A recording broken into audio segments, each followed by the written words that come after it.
नमस्कार, मैं आरती रजक, आपका स्वागत है टीवी 100 नेशनल में। अफगानिस्तान में तालिबान ने कब्जा कर लिया है, जिसके बाद लगातार हैरत अंगेज खबरें और खौफनाक तस्वीरें सामने आ रही हैं। अफगानिस्तान का भविष्य खतरे में है। इस देश का अब क्या होगा कोई नहीं जानता और इससे भारत के माथे पर भी चिंता की लकीरें गहरी होती जा रही हैं। तालिबान का अफगानिस्तान पर कब्जे से भारत और अफगानिस्तान के व्यापार पर इसका सीधा असर पड़ेगा, क्योंकि भारत ने अफगानिस्तान के प्रोजेक्ट्स में करीब 3 अरब डॉलर का निवेश किया है। अब वो सभी प्रोजेक्ट्स अधर में आ गए हैं।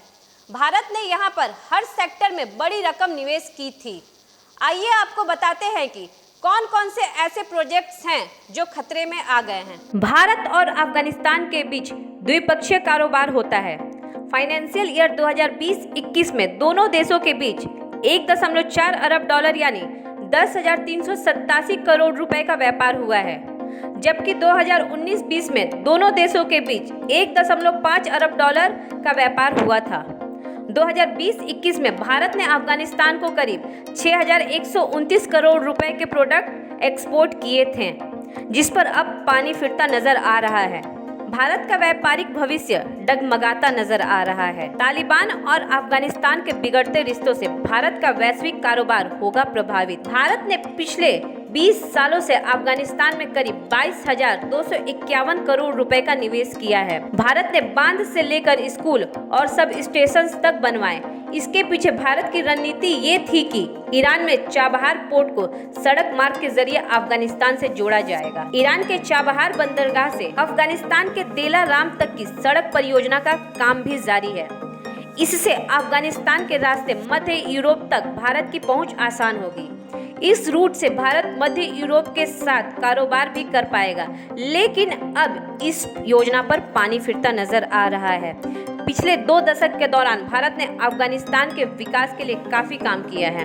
भारत ने यहां पर डेलाराम और जरान सलमा बांध के बीच करीब 218 किलोमीटर लंबी सड़क का निर्माण करवाया है। इसके अलावा अफगानिस्तान की संसद का निर्माण भी भारत ने करवाया है। साल 2016 में अफगान राष्ट्रपति अशरफ गनी और पीएम नरेंद्र मोदी ने काबुल में सतोर पैलेस का उद्घाटन किया था।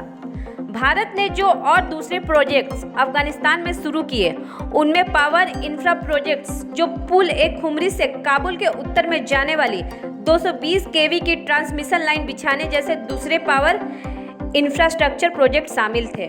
इसके अलावा भारत ने काबुल में हेल्थ सेक्टर पर भी कार्य किया।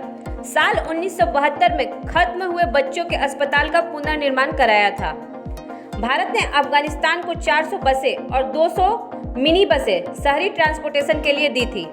इसके अलावा 105 utility vehicles Afghan national army के लिए, 285 मिलिट्री और 5 शहरों में अस्पतालों के लिए 10 एम्बुलेंस दी थी। भारत ने अफगानिस्तान में बहुत सारे कार्य किए हैं। तालिबान का अफगानिस्तान पर कब्जे से भारत और अफगानिस्तान में इंपोर्ट और एक्सपोर्ट होने वाले प्रोडक्ट्स को भारी नुकसान। अफगानिस्तान से एक्सपोर्ट होने वाले ड्राई फ्रूट्स के दाम बढ़े। भारत अफगानिस्तान से ड्राई फ्रूट्स, फल, सब्जियां, मसाले और केसर इंपोर्ट करता है। साथ ही भारत अफगानिस्तान को एक्सपोर्ट करता है गेहूं, कॉफी, मसाले, तंबाकू, नारियल से बने सामान, कपड़े, कन्फेक्शनरी का सामान, मछली से बने प्रोडक्ट, वेजिटेबल ऑयल के अलावा दवाइयाँ, इंजीनियरिंग का सामान, इलेक्ट्रिकल सामान, मिलिट्री इक्विपमेंट्स समेत अन्य प्रोडक्ट एक्सपोर्ट करता है। तालिबान का अफगानिस्तान पर कब्जा भारत के व्यापारिक भविष्य को खतरे में डाल दिया है। तो क्या तालिबान अफगानिस्तान के रिश्ते सुधरेंगे? क्या भविष्य में भारत और अफगानिस्तान के बीच एक बार फिर से व्यापार सुदृढ़ होगा? कारोबार और निवेश जगत से जुड़ी खबरों के लिए देखते रहें टीवी 100 नेशनल।